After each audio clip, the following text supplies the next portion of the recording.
I've got an antique Singer model 66-1 with red-eye decals.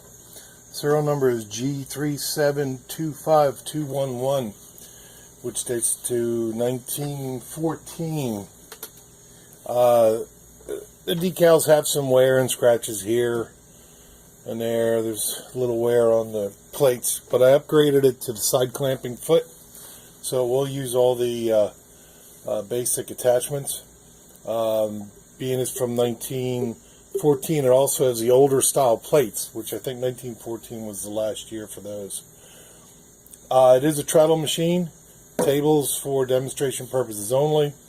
It does have a boss or a hub below the balance wheel, so you can mount a motor or a hand crank.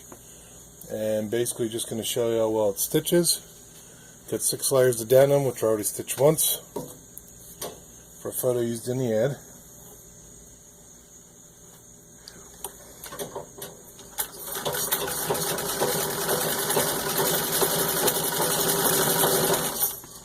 And I'm running a full speed test.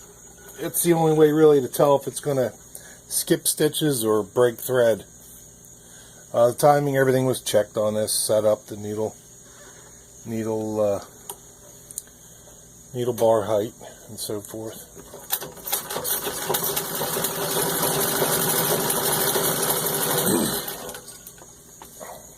See, it sews through the denim with ease.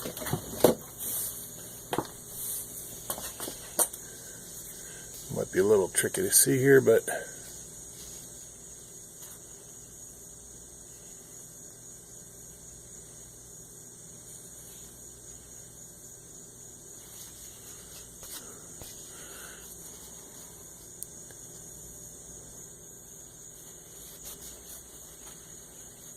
I expose some of this.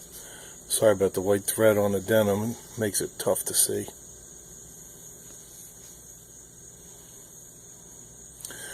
But you can see there it's got equal stitch both sides, no skip stitches. And there you have it.